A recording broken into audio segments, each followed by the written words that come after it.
უკრაინაში რუსული აგრესიის დასრულებისკენ მომართული დიპლომატიური არხები ინტენსიურად მუშაობენ. მას შემდეგ, რაც ამერიკის შეერთებული შტატების პრეზიდენტის დონალდ ტრამპის სამშვიდობო გეგმა არაოფიციალური წყაროებით გასაჯაროვდა, პროცესები კიდევ უფრო აქტიური გახდა. პარიზში ჩასული ვოლოდიმირ ზელენსკი ფრანგ კოლეგასთან ერთად დღეს სწორედ იმ დეტალებს აჯამებდა, რომელიც გასული დღეების განმავლობაში სამშვიდობო პროცესის ირგვლივ გამოიკვეთა. ამ შემადგენლობამ დიდი ბრიტანეთის პრემიერთან ერთად ზარი განახორციელეს დონალდ ტრამპის სპეციალურ წარმომადგენელთან სტივენ ვიტკოფთანაც. შეთანხმდნენ, რომ დეტალებს უკვე პირადად შეაჯერებენ. ამ საქმეში უკრაინასა და ევროპას საერთო ინტერესი აქვთ. ხანგრძლივი და მყარი მშვიდობა კონტინენტზე, რომელიც რუსეთს დიდი ხნით შეაჩერებს. ემანუელ მაკრონსა და კირ სტარმერთან ერთად ახლახან ვესაუბრეთ რუსტემ უმეროვსა და სტივენ ვიტკოფს ფლორიდაში გამართული მოლაპარაკებების შედეგების შესახებ. მნიშვნელოვანი შეჯამება იყო. შევთანხმდით, რომ უფრო მეტ დეტალს პირადად განვიხილავთ. ჯგუფები გრაფიკებს ეთანხმებენ შესაძლო სამომავლო კონტაქტებისთვის. პარიზამდე კი იყო ფლორიდა, სადაც უკრაინის დელეგაცია ამერიკულ მხარეს უქმეებზე შეხვდა. მხარეებს მინიშნებები არ გაუკეთებიათ იმაზე, თუ რა იყო პროგრესი, რომელზეც შეხვედრის დასრულების შემდეგ ასე აქტიურად საუბრობდნენ. ეს არც დონალდ ტრამპს გაუკეთებია, თუმცა ხაზი გაუსვა, რომ ჯერჯერობით ყველაფერი კარგად მიდის. საგულისხმო იყო მისი განცხადება უკრაინაში მიმდინარე კორუფციულ სკანდალთან დაკავშირებითაც. კითხვას უშლის თუ არა ეს ხელს სამშვიდობო პროცესს არ ჩაღრმავებია, თუმცა აქცენტი მაინც დასვა. დელეგაციები ერთმანეთს კარგად უგებენ, ჩვენ გსურს ადამიანების ყლა დასრულდეს. არსებობს კარგი შანსი, რომ ამ შეთანხმებას მივაღწიოთ. ეს ჩვენ ნაკლებად გვეხება, მაგრამ მე ეს მსურს. მხოლოდ გასულ თვეს 27,000 ადამიანი მოკვდა ამ ომში. ეს არ მოხდებოდა მე რომ პრეზიდენტი ყოფილიყავი. ეს სულელური ომია, რომელიც უნდა დასრულდეს. ამასთან უკრაინას აქვს რთული პრობლემები. კორუფცია ამ საქმეს არ ეხმარება, მაგრამ რუსეთს სურს ეს ომი დასრულდეს და ვიცი ეს უკრაინასაც სურს. ვადები არ მაქვს. ვადა იქნება ის, როდესაც ომი დასრულდება.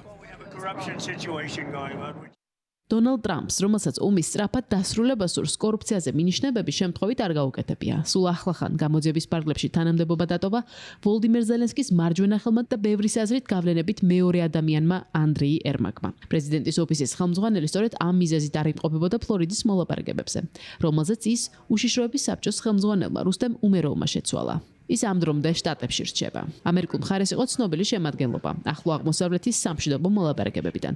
სახელმწიფო მდივანი მარკო რუბიო, დონალდ ტრამპის სიძე ჯარედ კუშნერი და სპეცწარმომადგენელი სტივენ ვიტკოფი. ამერიკა ცდილობს რეალისტური მიდგომები შეინარჩუნოს, თუმცა არც ოპტიმიზმს გარგავს. დეკლარირებული მიზანი ისაა, რომ საბოლოო ხელშეკრულებით უკრაინა სუვერენული და დამოუკიდებელი ქვეყანა იყოს, კეთილდღეობის შესაძლებლობით. ჟენევის მოლაპარაკებების შემდეგ კიდევ ერთი ძალიან პროდუქტიული შეხვედრა გქონდა, სადაც მიმდინარე კვირის მოვლენები განვიხილეთ. როგორც გითხარით, ჩვენი მიზანი ომის დასრულება, თუმცა ეს მიზანი ომის დასრულებაზე მეტიც არის. ჩვენ არა მხოლოდ ომის დასრულება გვსურს, არამედ გვინდა სამუდამოდ იყოს უზრუნველყოფილი უკრაინის უსაფრთხოება და რომ აღარასდროს შეიჭრან მის ტერიტორიაზე. ჩვენ ნამდვილი კეთილდღეობა გვინდა უკრაინისთვის, გვინდა უკრაინელმა ხალხმა საკუთარი ქვეყნის აღდგენა შეძლონ. ეს არის ყოვლის მომცველი საკითხი, რაზეც დღეს მუშაობთ. ამ ყველაფრის საფუძველის მომზადება, რა თქმა უნდა, ჟენევაში დავიწყეთ და ეს სამუშაო გაგრძელდება. დღეს კიდევ უფრო მეტად წავიწიეთ წინ, მაგრამ ჯერ კიდევ ბევრი სამუშაოა გასაწევი. ეს დელიკატური რთული პროცესია. ცხადია, კიდევ ერთი მხარეა ჩართული, რომელიც განტოლების ნაწილი უნდა იყოს და ეს მოლაპარაკებები გაგრძელდება მთელი კვირა, როდესაც სტივ ვიტკოფი მოსკოვში გაემგზავრება. ჩვენ ასევე გქონდა სხვადასხვა სახის კომუნიკაცია რუსულ მხარესთან და კარგად ვიცით მათი პოზიციების შესახებაც. ასე რომ ჯერ კიდევ ბევრი სამუშაო გვაქვს.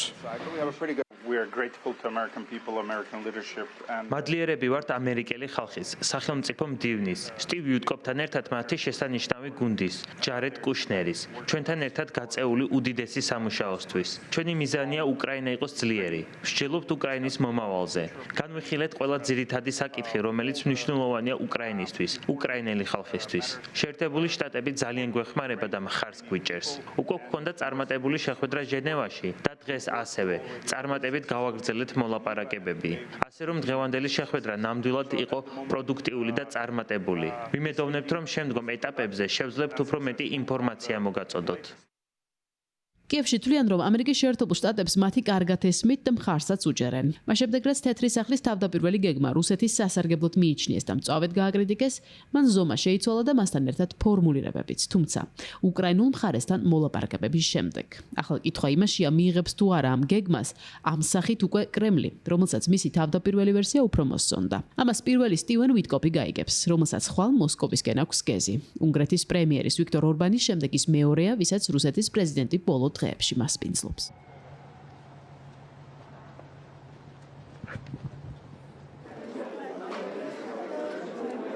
უკრაინის უპირობო მხარდამჭერი ევროკავშირი დღეს ბრიუსელში თავდაცვის მინისტრების შეხვედრას სწორედ უკრაინაზე სამშჯელოდ მართავდა. უკრაინის თავდაცვის მინისტრთან ერთად. ბრიუსელში იციან, რომ საკუთარი თავდაცვითი ხარჯების გაზრდაც რუსეთის შეკავების ერთ-ერთი გზაა. ქვეყნის, რომელიც ბოლო დროის ყველა დოკუმენტში კონტინენტისთვის მთავარ საფრთხედაა იდენტიფიცირებული. თავდაცვის მინისტერიალის შემდეგ ჟურნალისტების კითხვებს გაია კალას მოუპასუხა, რომელსაც ეჭვებარება, რომ მოსკოვს რომელიმე ხელშეკრულება დიდი ხნით შეაჩერებს. ევროპაში გაყინული რუსული აქტივების უკრაინის სასარგებლოდ გამოყენების საქმეში ევროპა მსოფლიო საკუთარ მიდგომებს გარნახობს. მიუხედავად ბელგიის წინააღმდეგობებისა, კონსენსუსზე მუშაობა გრძელდება. ეს მოსკოვთან მიმართებით ევროპულ პოზიციას აშკარად გააძლიერებს. ნათელია, რომ რუსეთს რეპარაცია მართებს უკრაინის მიმართ იმ ზიანის გამო, რაც ქვეყანას მიაყენა. რეპარაციული სესხი გაყინული აქტივების გამოყენებით არის სწორი საფუძველი ამისთვის. შიშობ ახლა ზეწოლა მსხვერპლზე მოხდება, რადგან უკრაინის მხრიდან დანებება ომის დასრულების მარტივი გზაა, მაგრამ ეს არავის ინტერესში არ არის. პირველ რიგში კი გლობალური უსაფრთხოების ინტერესში, რადგან გაეროს ქარტია ამბობს, რომ საზღვრების ძალით შეცვლა დაუშვებელია და თუ ეს მოხდა, ამგვარ სცენარს სხვაგანაც ვიხილავთ. მშვიდობის მისაღებად არ უნდა დაგვავიწყდეს ის, რომ ეს ომი რუსეთმა დაიწყო და მას სწორედ ის აგრძელებს. ყოველდღიურად უტევს სამოქალაქო ინფრასტრუქტურას, რათა მეტი ზიანი გამოიწვიოს. ჩვენი მიზანია ხანგრძლივი მშვიდობა, რომელიც ახალ ომამდე არ მიგვიყვანს. მინისტრების შევთანხმდით უკრაინის დაფინანსების საკითხზე. უფრო ძლიერი უკრაინა პუტინის ომის მალე დასრულების გარანტიაა. კორუფციას რაც შეეხება, ეს გამოძიება აჩვენებს, რომ უკრაინაში ანტიკორუფციული ორგანოები მუშაობენ. ამის პარალელურად ომი უკრაინაში გრძელდება. რუსული დრონების სამიზნე იყო დნეპრი, სადაც მოკლულია 4 დაჭრილია 40 ადამიანი. ღამით თავდასხმა იყო კიევზეც. სამიზნე კვლავ სამოქალაქო ინფრასტრუქტურაა. დარტყმას მოჰყვა მსხვერპლიც. დაიჭრა 10-ზე მეტი ადამიანი.